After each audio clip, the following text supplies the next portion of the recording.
auzu billah bismillah inna waliyallah wa ma tawfiq illa billah xasbiyallahu la ilaha illa hu alayhi tawakkaltu wa ilayhi unibu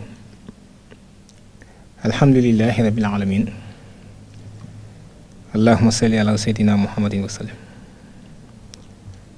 Assalaamu aleykum wa rahmatullahi wa barakatuh. bokk yu tedd yi nii topp ci seen web tv Al Azhar touba.com dikk nañ tey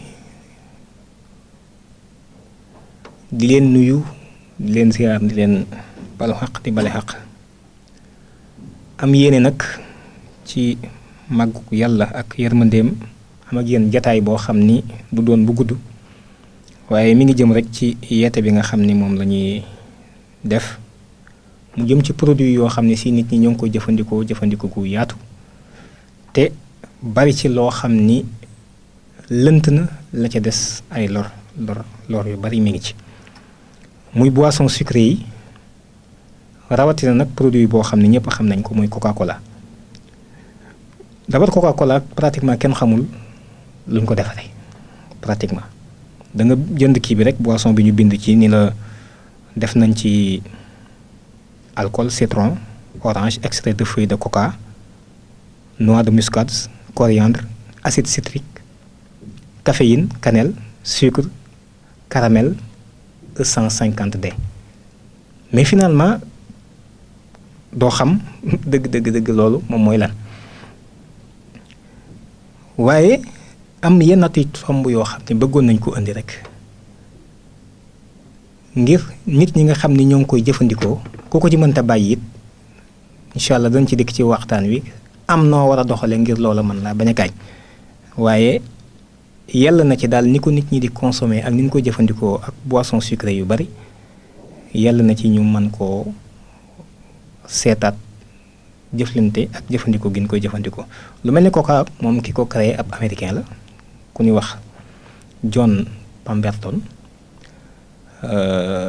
pharmacien la woon xam nga dafa gaañu woon ci guerre de sécession bi gaañu yu metti lool ba nga xam ne dafa mujjoon am dépendance maanaam mënatul woon ñàkk di jëfandikoo drogue ngir gaañu yi ni metti ci loolu nag ci lañ taxawale woon doon def ci jamono yooyu ay soda yooyu nag mooy indi Coca-Cola bi moom mi nga xam ne moo ko fentit moo waral bi ñu koy def it ñu ci daan def cocaïne ba loolu bi ñu ko teree yàggul ci début siècle bi 20e siècle la ñuy soog a tere cocaïne bi ñu ci daan def waaye ci njëlbeen nga dañ ci daan def cocaïne yàlla dogal na bi mu defaree soda boobu daanañ ko jaay sax ci pharmacie yi ñi xam histoire Coca xam nañ ko ci jamono yi ba muy soog a njëkk ndax jàppoon nañ ni mën naa faj lu ne ndax soda yi moo demee woon noonu waaye léegi ñu ngi koy jëfandiku noonu ma ko waxee léegi jëfandiku gi bari lool yaatu lool ay nangami junni nit di ko jëfandikoo par bis te daanaka kenn mënu cee wax dara lu leer waaye gëstuwaat nañu ci gëstu bu yàggu dara gis nañ ni dafa mel ni firme ba du moom mooy jël cocaïne bi di ko def directement waaye ay feuilles coca bi ñu defaree cocaïne feuilles coca yooyu benn société bu ñuy wax Stephen Cook Company ci États-Unis ñoom ñoo koy defar def ko ci ay machine yóbbul ko waa Coca-Cola ñu soog koy def ci boisson bi moo waral finalement ñi nga gis ñuy jëfandikoo boisson bi yépp dañuy créer benn dépendance mënatuñ koo bàyyi beneen bi nga xam ne am na ci muy problème mu suukar si benn canette boo jël muy demi-litre soda dafay mel ni am na 16 sachet sucre yoo xam ne si def nañ ko ci mais sachet yu ndaw yi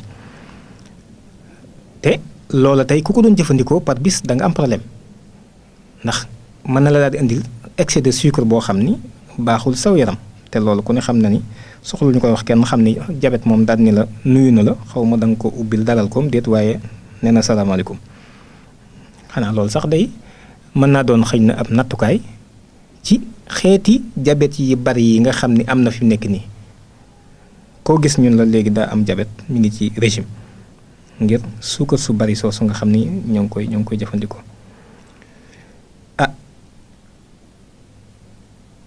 dafay mel ni suukar soosu ci boppam nag dafa am ay danger yoo xam ne daf ci nekk moom lañ bëggoon a indi. Robert Lustig benn professeur américain la ci pédiatrie ay xale lay faj mi ngi nekk ci université bu Californie wane na ni fi mu ne benn kanetu coca bu ne 39 grammes sucre mi ngi ci 39 grammes nga xam ne kooku kon boo ci jëfandikoo ñaar rek bul xam li nga jëfandikoo ci bis bi rek ci suukar waxuma laa yeneen yi nga jëfandikoo waat te mu am suukar. moom nag mu wax ni dafa am lu ko naqari lool ci problème mu suukar su bari si nga xam ni def nañ ko ci boisson boobu ak yeneen yi xaw a mel ni moom yeneen soda yi boisson sucré yëpp mu natt ko ni nit bu fekkente ni bis bu ne dana tux ñaari paquet cigarette ak dundam nu mën a toll dana ci wàññiku lu toll ci ñaar fukk ba fanweeri at ci dundam dana wàññiku waaye li yéeme te yéeme mooy képp koy jëfandikoo fi mu nekk nii bis bu ne ñaari canette coca sëg dund tamit lu gàtt-gàtt ñaar fukki at dana ci deñ dana ci wàññiku loola nag di mbir moo xam ni mbir mu doy waar la ndax yenati problème yi mën a indil doomu aadama bi bari na te ni mu koy faagaagalee it lu bari la suukar su normal la tax may wax nag de bu fekkee suukar su normal la bu dul suukar su normal aspartame bi dana ci dekk ci kanam waaye bu dee suukar su normal sax lañ ko suukaree rek dafay indil gàllankoor doomu aadama bi ndax excès de sucre boobu ci boisson bi moom mu ni dafay gis na ni moom problème bi mu gën a am mooy obésité ndaw ñi gone yi dañuy teel a am yaram lool ba day mujj seen poids dafay ëpp seen jëm te loolu ñu xam États-Unis xam nañ ni loolu yomb na fa ndax ni naa ne coca dafa bari mu ni nag bokk na ci li ko sabab mooy suukar su bari si nekk ci boisson bi su ko defee nit ki daal di tàmbalee développer ay graisse yaramam yépp daal di def graisse mu daal di jël surpoids li muy daal di def am AVC am yeneen xeeti problème yoo xam ne si fi saa si dina ko indil ay tolof ak i gàllankoor ba tax na nag moom ñoom def nañ ci ay jéego rawatina Californie état ba exiger na fi mu nekk nii mboolem boisson yi xeeti soda yépp nag laay wax tey jii boisson sucré yi da ngay exiger à ce que nga bind ci ni danger bi ci nekk da nga ko signaler ba ku koy jëfandikoo dana ko mën a xam ñun nag dafa mel ni ñun suñu ubbiku àggagul foofu suñu taxawaay it àggagul foofu ndax mënuñu koo saytu suñu bopp buñ ko mënoon saytu suñu bopp est-ce que mën nañ ko exiger it ni loolu noonu la war a demee loolu mbir moomu la waaye moom gis na ni suukar su ëpp ni muy indee dépendance noonu la lu mel ni héroïne cocaïne ak morphine lu mel ni nicotine ak yeneen amphétamines yi ni ñuy def créer dépendance ci yuurub doomu aadama noonu la suukar su bari si di indee dépendance ci nit ki xëy na tolloowuñu dayoo nag waaye noonu la koy indee ci doomu aadama loolu nag day daal di tàmbali ay symptômes physiologiques yoo xam ne day daal di am indi ay xeeti mbir yu bari ci nit ki mel ni koy drogué wu rek loolu mooy bi ci gën a tuuti mu ni beneen bi gis nañ ci gone yi nga xam ne ñoo ngi jëfandikoo soda yooyu di ko naan gis nañ ci ñoom ay xeeti lipide yoo xam ni moo mag ñi nga xam ne dañoo tawat te ëppal juróom benn fukki at ak juróom xeeti lipide yi ñuy gis seen yaram moom lañ gis ci ndaw yi nga xam ni amaguñ fukki at te ñoom ñoo ngi jëfandikoo soda yi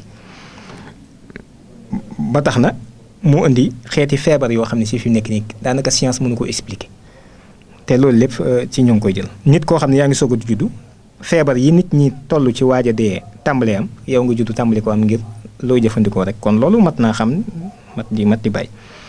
wax naa ko léegi nii wax na ni risques yi ci am bu dee sur le plan économique ñoom estimé nañu 192 milliards de dollars de perte de productivité la leen loolu di indil fi mu nekk nii ba tax na ñoom jóg nañ def ko question de sécurité nationale taxaw ci ak taxawaay yu am solo waaye ñu nit ba tey ndax yegg na ñun ci dayoo boobu pour mën cee am taxawaay yooyu mënuñu ko vérifier yenn ci boo koy wax sax nit ñi dafa mel ni xëy na yitteelu leen te war nañoo yitteel ndax nit ki lu mën a faagaagal wér-gu-yaramam rek war na ko mën a yitteel su ko defee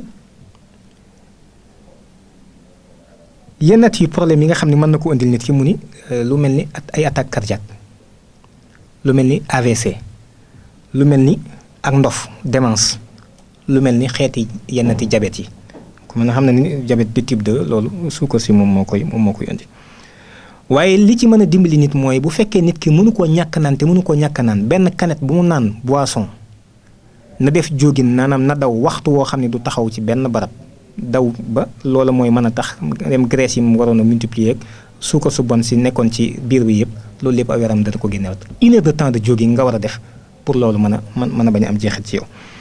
su ko defee nit ñi ni coca light la ñuy naan wala boisson light wala yu demee noonu am na jamono sax xawoon nañ ko fee def aw xewit man boisson light lay naan waaye light boobu tamit aspartame bi ñu ci defar la kenn xamul dëgg mooy lan scientifique yi xamuñu ci dara kenn mënu la cee wax dara lu leer te loo xamul it def ko ci sa jëmm mën na la indil ay problème ba tax na ñoom gis nañ ni ñi koy jëfandikoo dafay agir ci seen métabolisme tàmbali indil leen ay yennati problème yoo xam ne si nee na ñoom xamuñu ko woon mënuñu ko woon.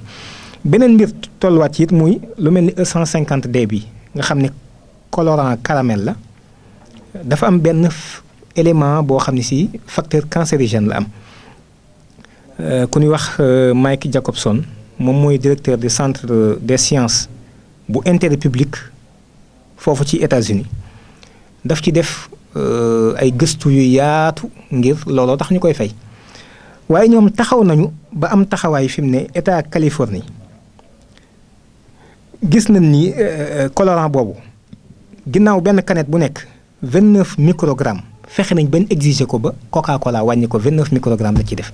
te da koy bind ci canette bi aussi wane ni danger mi ngi ci ndax essayé nañ ko ci ay xeeti mala ay jënax gis mu indi leen ay cancer ba tax na ñu ni kon da nga ko ciy bind wane ni lii am nag facteur cancérigène ku koy naan tamit xam ne li nga naan xam nga ko waaye Californie ñoom ñoo ci taxawaay boobu waaye gis nga benn canette bu ndaw bi 29 microgrammes yooyu bi nekk ci canette bi fi mu ne boo demee France canette yi boisson ya fa nekk 79 microgrammes lay am kon gis nga différence bi ni mu toll ni mu rëy waaye loolu lépp li ko mën a waral américains yi ñoom am ko mooy dañuy ay nit ñu farlu am ay taxawaay ci yennati wet yi bañ a it bàyyee seen bopp ci ay nit ñoo xam ne rek dafay defar produit boo xam ne si yow xamoo produit ni mu ko defaree ba noppi nga bëgg a jàpp ni lim la bindal ci kayit wa wala ca cornet wa wala ca boîte ba wala lam bind ca kaw canette bi noonu rek nga jàppee ko faatiyatul kitaab daal ni lam bind rek noonu la est-ce que laa ciy teg loolu dafay gàtt lool ndax nit ki lépp looy jëfandikoo war ngaa mën a am ay possibilité wala ay moyens mën a vérifier lii ñu may jox est-ce que kii ma ko jox li mu wax noonu la amee waaye su fekkee amoo ci benn moyen it wax dëgg bu fekkee jaar na la ci yeneen i barab gaañ la it loolu waru laa bett rawatina yu demee noonu moom lay wax nag ni kon colorant boobu E150D bi dafa am benn molécule bu ñuy wax 4MI 4MI bi molécule boobu ci boppam moom mooy am facteur cancérigène boobu nga xam ni gis nañ ko ci ay xeeti mala yu baree bari ba fi mu ne Californie dañ ko ciy bind ci canette yi boisson yan fay jaay fi mu nekk nii état ba exigé na ko ba Coca tàmbali na ko loola nag lanu bëggoon a indi tey ngir nit ñi xam ni rek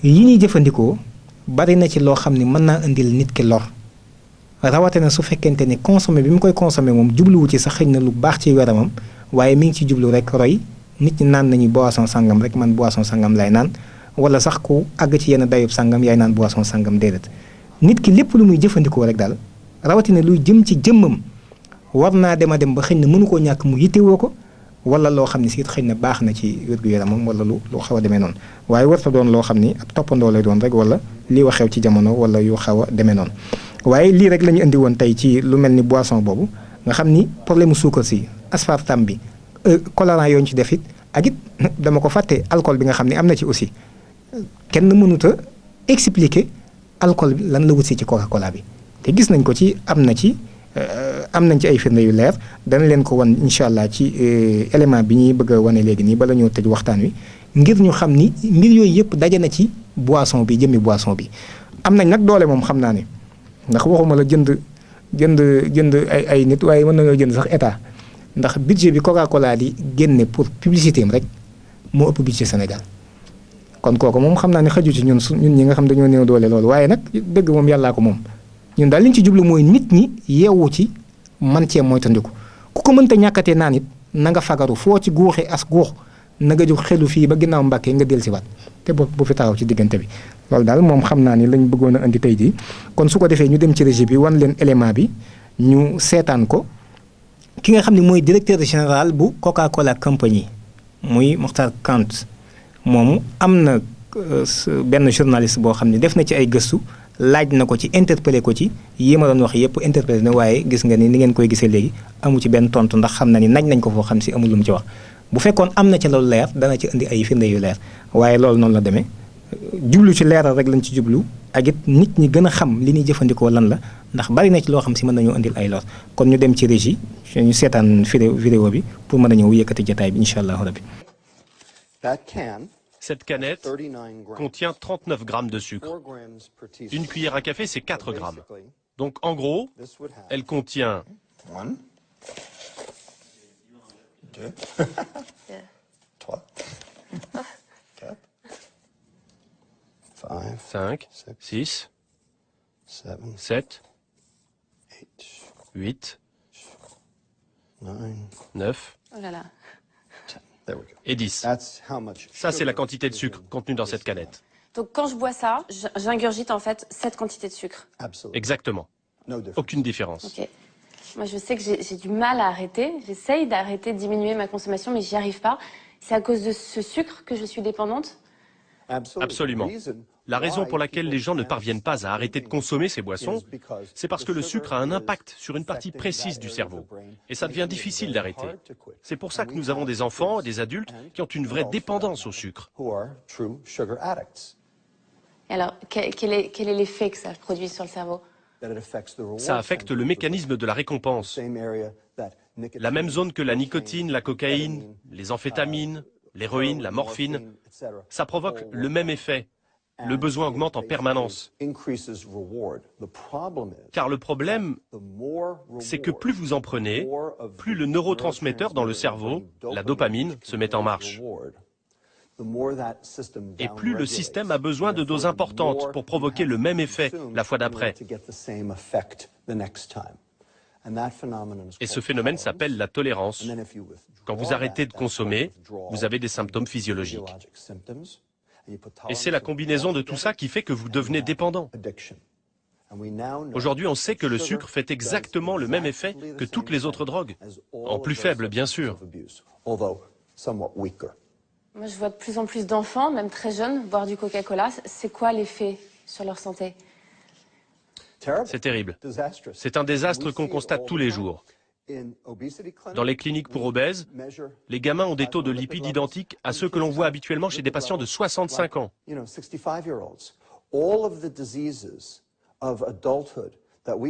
Toutes ces maladies d'adultes dues à la vieillesse, on les voit maintenant chez des enfants âgés de 8 à 10 ans. C'est un désastre.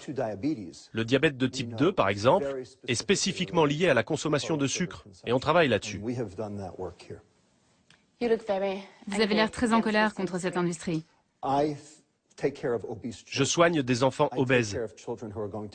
Je soigne des enfants qui vont mourir jeunes. Ils vont perdre 20 à 30 ans d'espérance de vie.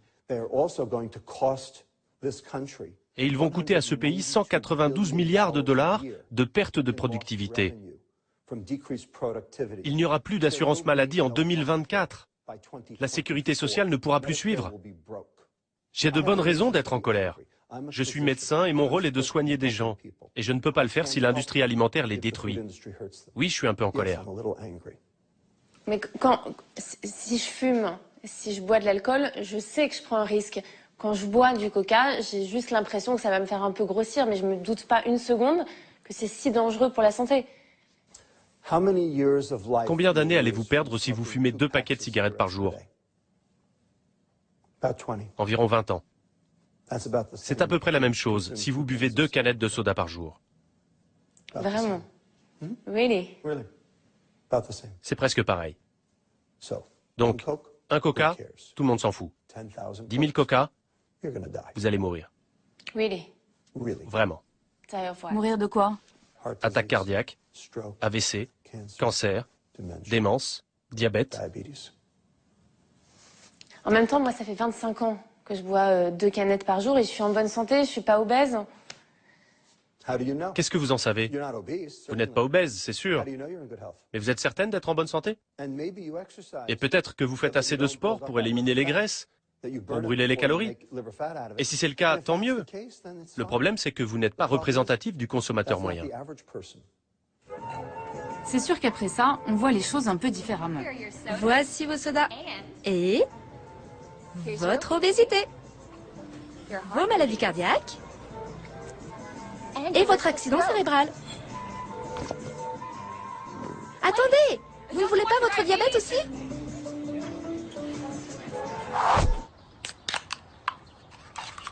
Pour éviter le pire et rester en bonne santé, le docteur Lustig m'a fait une ordonnance, et une sévère. Après chaque canette, 1 heure de jogging. C'est le temps qu'il faut pour éliminer tout ce mauvais sucre.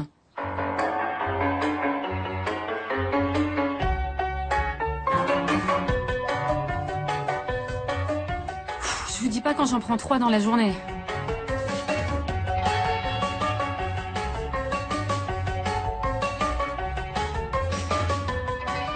Ouais, ok, ça va pas être possible.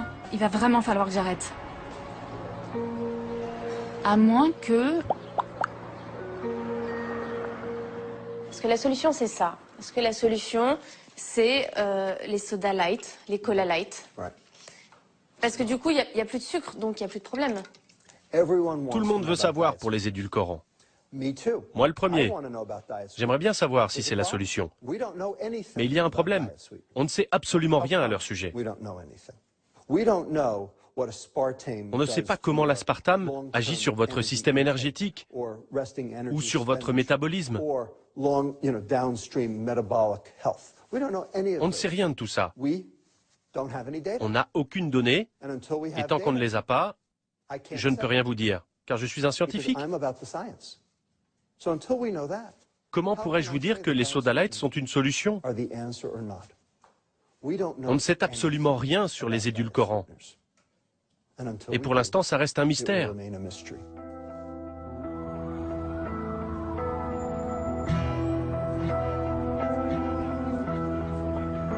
Donc en gros, j'ai le choix entre boire du sucre en étant certaine qu'à haute dose c'est dangereux, ou boire du light en étant sûre de rien. Dans les deux cas, il y a un ingrédient auquel je n'échapperai pas. C'est le E150D, plus connu sous le nom de colorant caramel. C'est lui qui donne à tous les colas leur couleur si caractéristique. Un colorant controversé en Californie. Coca-Cola et Pepsi ont même dû en modifier le dosage dans cet État américain.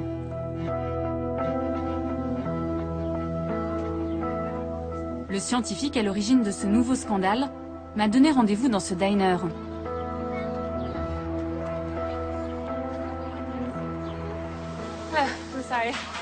Bonjour, vous avez déjà commandé? Non.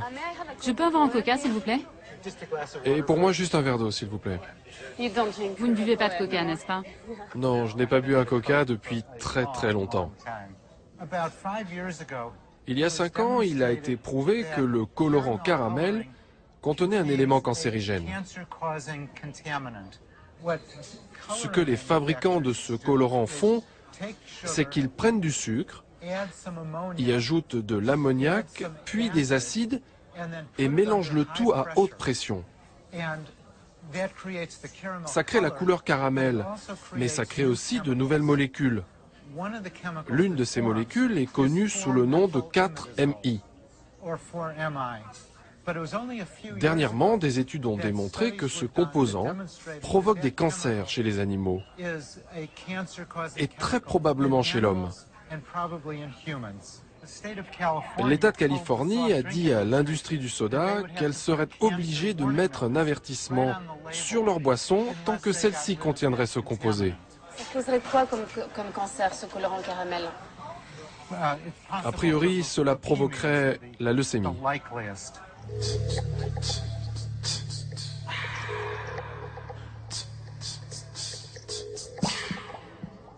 Bonjour, Monsieur le Président.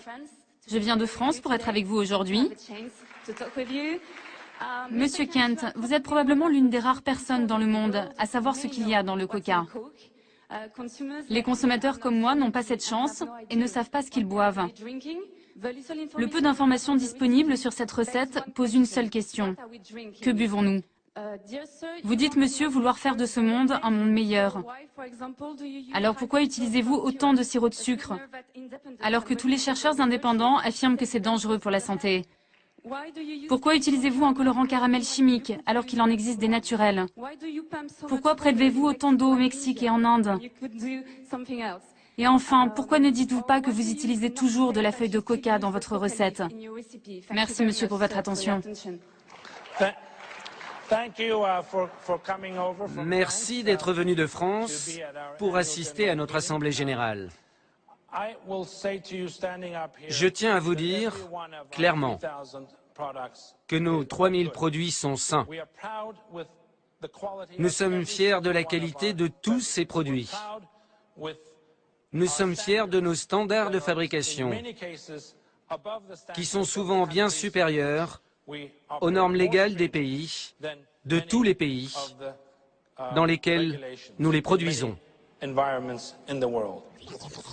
Bon allez, je vous épargne les 2 minutes 15 de langue de bois.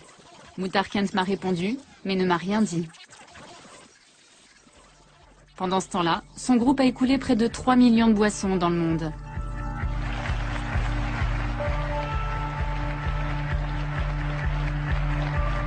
waaw kañ jërëjëf suñu mbokk yi régie suñu techniciens yi ñoo ngi leen di jaajëfal bu baax ci taxawaay bi ak élément bi ni mu am solo kon lii rek lañ indi woon tey jii ngir jublu woon ci rek ab yeete sensibilisation ngir ñu xam ne dañoo toll ci jamono ju doy waar te jamono ji mbooleem ñi ñu ko seqal fi mu ne am nañ yeneen xalaat yoo xam ne si ñun dëppoowul ak suñuy xalaat ñun bokkuñu fu ñu jëm bokkuñu jublu bokkuñu it fi mu ne ay xalaat ba tax na su fekkente ni xaw nañoo sàggan tuuti mën nañ ñoo tooke mbaa ñu faagaagal ñu mbaa ñu def nu loo xam ne si mën nañoo gàllankoor ci ak wet ba tax na kon kenn ku ci nekkit war naa mën a jël ay responsabilités am xam ne jamono jo woon dafa woon ni tey jii ñoo ngi ci yeneen jamono dimension bi it nit ñi jéem ko yittewoo xam fi ñu toll ngir mën a musal seen bopp musal seenu njaboot su ko defee ñu ñëpp ñu bokk mucc bi jaahil xadim wa anzatil maqdumihi sallallahu alayhi wa sallam wa salaamu aleykum wa rahmatullahi taala wa barakatu